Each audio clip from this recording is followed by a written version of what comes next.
Okay, so eto mga pro-China 'no, mga pro-China. Puntirya daw si, Commodore J. Tariela. Tapos si Wang Xilian pinapalaya sa Pilipinas mga tol. Alam niyo naman 'yun, yung balitang 'yun tungkol dun sa pagpapalayas. Gusto ng mga senador na paalisin na si Wang Xilian dito. Yung ano, yung, ambassador ng China dito sa Pilipinas. Pero ito ang mga pro-China daw ay, ang pinupuntirya ay si, J. Tariela. So ito ang ating, panonoorin. Bibigyan ng reaction video and commentary mga kapatid. Huwag niyong kalimutan mag-subscribe dito kay Sir Pau PH at syempre kung bago ka pa lamang dito at trip mo yung mga ganitong klaseng reaction video and commentary, huwag mo rin kalimutan mag-subscribe, click mo na rin ang notification bell para ma-notify ka whenever na may mga bago tayong reaction video tulad nito. Huwag na natin patagalin pa, panoorin na natin to mga tol.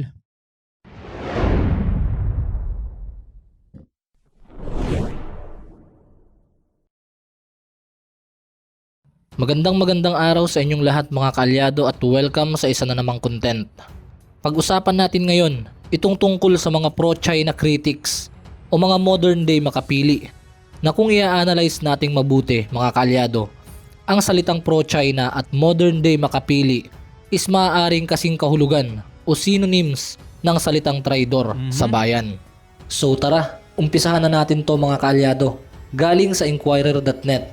Ang sabi dito sa title, Modern Day Makapili, Philippine Coast Guard Tariela unfazed by his pro-China critics. Hindi na nga nasurpresa itong si Philippine Coast Guard spokesperson for the West Philippine Sea, Commodore J. Tariela sa kanyang mga kritikong pro-China. Pinagkibit-balikat lang ni Commodore J. Tariela ang paninira sa kanyang reputasyon at kredibilidad nitong mga pro-China. Tama 'no? Actually dapat hindi niya na nga talaga pinapansin 'yan. Mga 'yon, wala namang mga kredibilidad yun, hindi nga nila maipagtanggol yung sarili nilang bansa, eh. Well, sabagay hindi naman talaga Pilipinas ang bansa nila, mga nagpapanggap lang naman na Pinoy yung mga yun. Na tinatawag niya ngayong makabagong henerasyon ng makapili. Alam niyo ba ang kasaysayan ng makapili mga kaalyado? Ito ang acronym sa Makabayang Katipunan ng mga Pilipino o Patriotic Association of Filipinos. Ito yung mga Pilipino noong panahon ng Hapon na nagsilbing espiya para ilaglag ang mga kababayan nating Pinoy na kumakalaban sa Imperial Japanese Army. May mga bayong Sa sa madaling ulo. sabi mga kaalyado, itong mga pro-China is maituturing na traidor sa bayan. Napakasimple lamang ng dahilan. Napaka-common sense nito. Bakit mo kinakampihan yung bansa na umaapi sa sariling bayan mo? Tama. Itong China mga kaalyado, matagal na tayong inaapi ng komunistang bansa na ito. Nilalapastangan tayo sa sarili nating tahanan o sa sarili nating teritoryo. Sabihin na nating binabayaran sila ng China para kalabanin ang sarili nating bansa. Ang tanong, hanggang kailan? Paano kung magkapang-abot at dumating sa sukdulan na magkaroon na ng digmaan at sakupin tayo ng komunistang bansa na ito? Sa tingin nila makakaligtas sila? Lahat tayong mga Pilipino ay damay-damay dito. Sinasabi dito mga kaalyado na si Philippine Coast Guard spokesperson for the West Philippine Sea, Commodore J. Tariela ang prime target nitong mga online attacks na naglipa na sa social media dahil sa di matatawarang suporta na ibinibigay ng spokesperson sa kasalukuyang administrasyon ni Pangulong Bongbong Marcos na kinakalaban ang mga agresibo at maling aksyon na ginagawa ng China sa West Philippine Sea. Aniya, ginagawa nila ito para i-discredit ang effort ng Philippine Coast Guard sa pamamagitan ng pag-atake online para dungisan ang kredibilidad niya at ng Philippine Coast Guard ayon sa kanyang post sa X. Ito nga yung nakakalungkot isipin mga tol na kapag ka napalitan si PBBM, for example, tapos na yung termino niya, no? Tapos napalitan na siya ng ibang presidente na magiging best friend ng China o kaya magiging tuta ng China, sabihin na lang natin ganun mga tol. Eh, kawawa naman din si Commodore J. Tariela dahil mawawalan din ng silbi yung mga naging effort niya ngayon, mga tol. Kasi gano'n naman talaga ang pwedeng mangyari mga kapatid eh. Kaya kung pwede nga lang si Marcos na talaga tuloy-tuloy na maging presidente na no hanggang maisakatuparan niya na lahat ng plano niya, 'di ba? Pero yun nga kung magkakaroon tayo ng bagong presidente at medyo mahina at papa-under sa China, so wala na ulit tayong maririnig na mga balita tungkol sa gigipit, mga panghaharas, mga pambubuli ng China. Hindi na ulit ibabalita yan mga tol, maniwala kayo. Hindi na ulit ibabalita yan. Yung mga pagsasalita ng PCG, pagsasalita ng Navy, mga AFP, wala na. Hindi na rin natin mababalitaan yan. black na yan. Tapos yung sinasabi ng Kongreso na suportado nilang PCG, wala rin yan, babaliktad ulit yan. Ganun Twitter. talaga. Sa kabila naman ng lahat ng ito ay hindi naman apektado si Sir Jay Tariela. Ayon sa kanyang pahayag sa ginanap na forum sa National Defense College of the Philippines, I am not affected by their bashing. Marami raw social media personality na hinihingi ang impormasyon tungkol dito sa mga social media posts na ginawa nitong mga modern day makapili o mga bayarang trolls, pero hindi raw siya nagre-respond sa mga ito. Sapagkat ayon kay spokesperson Jay Tariela, karamihan sa mga media personalities na ito ay taga-suporta ni former President Rodrigo Roa Duterte, Yun lang. na sinasabing itong mga personalidad na ito ay kontra sa mga hakbang na ginagawa ng pamahalaan laban sa pangbubuli ng China sa ating mga Philippine vessel na nag-ooperate sa ating exclusive economic zone. So it makes sense mga kaalyado dahil itong si former President Rodrigo Roa Duterte na sinusuportahan nitong mga modern day makapili at pro-China ay kaibigan ng China sa kanyang administrasyon, kaya hindi na nakakagulat na kumukontra ito sa mga hakbang na ginagawa ng ating pamahalaan ngayon. Just to be clear mga tol, hindi tayo anti-Duterte at hindi rin naman tayo pro-Duterte, 'di ba? In some reaction video natin na pagtatanggol pa nga natin ng Duterte, tulad ng ayaw natin papasukin ng ICC dito sa Pilipinas kasi hindi para sa mga Duterte, 'di ba? Hindi para sa kanila, kundi para sa image ng ating bansa, mga tol, para sa image ng ating hukuman.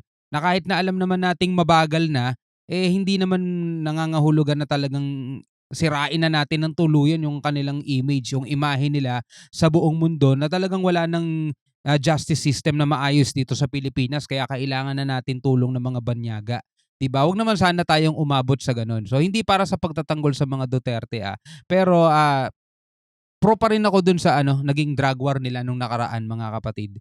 Pero ang hindi ko lang talaga gusto, yun nga, no, naging under kasi si PRRD sa China, mga tol, parang naging bata siya ni Xi Jinping, no? Kaya eto ngayon, tingnan nyo kung anong sinasapit ngayon ng BFAR, anong sinasapit ng PCG, mga tol, 'di ba? Anong sinasapit ng mga resupply mission natin, laging hinaharang, laging binubulas, 'di ba? Ganyan ang nangyari, mga tol. At hindi lang 'yan ngayon sa panahon ni PBBM. Ngayon lang kasi nababalitaan natin, pero matagal na nilang ginagawa 'yan, mga tol. Nano-news blackout lang siguro talaga. At dahil tapos na tayo dito sa mga makapili at pro-China, isdako na naman tayo sa sunod na impormasyon na ibabahagi ko sa inyo. Para sa ibang balita nga mga kaalyado, Senator J.V. Ejercito may pahayag patungkol kay Wang Xilian Yan. na siyang ambassador ng China sa Pilipinas. Ayon sa ulat ng Daily Tribune, Senator J.V. Ejercito to hostile Chinese envoy. Go home. Ano ba ang ibig sabihin nito, mga kaalyado? Ibig sabihin is gusto ng palayasin sa ating bansa ang tulongges na si Wang Xilian. So sinuportahan ni Senator J.V. Ejercito nitong Lunes lang ang panawagan ng ilang mga leader at mga sektor sa hanay ni Pangulong Bongbong Marcos na pabalikin na sa China si Chinese Ambassador to the Philippines, Wang Xilian. Pati si mismong Senate President Juan Miguel Zubiri ay nagpahayag din ng panawagan sa ating Pangulo kaparehas ng pahayag ni Senator Ejercito.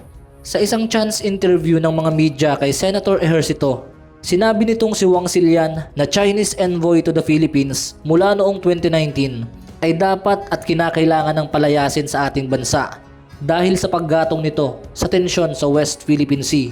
Kumbaga mga kaalyado, imbis na maging tubig, pamatay ng apoy, tila ba nagsilbi pang gasolina itong si Wang Xilian para lalong magliyab ang tensyon sa pagitan ng ating bansa at ng kanyang bansang China.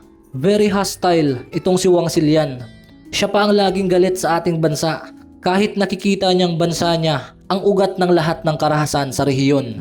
Ayon kay Senator J.V. Ejercito, he was supposed to be the diplomatic line. He was supposed to be the line to ease the tension. But what is happening, mga kaalyado, is that he is the one who is fueling the tension. Maging si AFP Chief General Romeo Bronner nga, mga kaalyado, na dapat pakitaan ni Wang Xilian ng respeto dahil sa disposisyon nito sa Armed Forces of the Philippines, nakaranas pa rin ng kanyang hostility. Ang nangyari kasi, mga kaalyado, nagkita daw sa isang event si General Romeo Bronner at si Wang Xilian. Ngayon, nilapitan ni Wang Xilian si General Bronner at tahasang sinabi kay General Bronner na stop provoking us. Kita nyo? Totoong pangyayari ito mga kaalyado. Si Senator J.V. Ejercito mismo ang nagkwento nito sa media. Dagdag pa ni Senator J.V. Ejercito, may message to the ambassador, go home, you are up to no good in our country. So magaling pa lamang real talk itong si Senator J.V. Ejercito mga kaalyado, no? I mean, wala naman talagang nagawang maganda at nararapat itong si Wang Silian para sa ating bansa. Kaya't mga kaalyado, let's support the move of some of our officials to subject Wang Silian to persona non grata o totally ban na siya sa Pilipinas. Pag nagkataon, magiging na siyang unwelcome, unwanted, or undesirable person. Ibig sabihin pag nangyari ito, talagang hindi na siya muling makakatungtong pa sa lupa ng ating bansang Pilipinas. Ako, para sa akin mga kababayan, in my own opinion, bilang isang mamamayang Pilipino na concern sa ating bayan, pabor na pabor ako na persona non grata itong si Wang Silian sa ating bansa.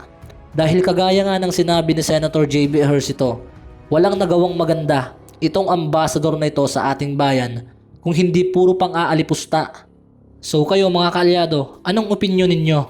Pabor ba kayo dito? Ang daming nag-comment mga tol. Nung nakaraan na panood din natin yan, yung interview ni Senator J.V. Ejercito. Ang daming nag-comment na, oo, pauwi na lang yan, wala namang silbihan dito di ba? Pero yun mo, imbis na, tulad nga nung sinabi ni Sir Pao, imbis na yan ay maging pamatay ng sunog, hindi, naging gasolina pa para mas lalong lumiyab Pero yun mo, lapitan mo, AFP General, tapos sasabihan mo, stop provoking us. Grabe no mga tol. So ikaw bilang isang Pilipino, ano masasabi mo rito doon sa mga pro-China na tinatarget si Jay Tariela? Ano masasabi mo sa kanila mga tol? Madali lang naman makilala kung sino yung mga pro-China. Sa kabila ng patuloy na panghaharas at pambubulas ng China sa Pilipinas, mga ginagawa nilang panghaharang, pangabangga, pang-water cannon dito sa ating mga barko mga tol. Kahit na nakapaloob na to sa ating exclusive economic zone, sa kabila ng mga insidenteng ganyan, todo tanggol pa rin sila sa China, imbis na yung Pilipinas ang ipagtanggol nila dahil sa nasabi nila, Pilipino sila, di ba? Di ba? Kapag napapanood natin yung mga programa nila rito sa YouTube, ang mga background pa nila, mga mga picture ng mga pambansang bayani natin, yung mga lumaban sa mga mananakop yung mga yun Pero sila, mga tol, kahit Tagalog ang salita nun, kahit patuloy nila sinasabing Pilipino sila, alam na alam natin mga tol, mga panggap lang yun. Mga hindi talaga sila tunay na Pilipino. Kung Pilipino sila sinasabi nila, mga traidor yung mga yun, mga tol. Alam nyo na, hindi nyo naman dapat pakinggan pa, hindi nyo na dapat na anhin pa, na paniwalaan pa yung mga pinagsasasabi nitong mga to, di ba? So ikaw bilang isang Pilipino, ano masasabi mo rito sa video na panood natin? Hanggang sa muli mga kapatid, ako nga pala si Shobal D. Peace out.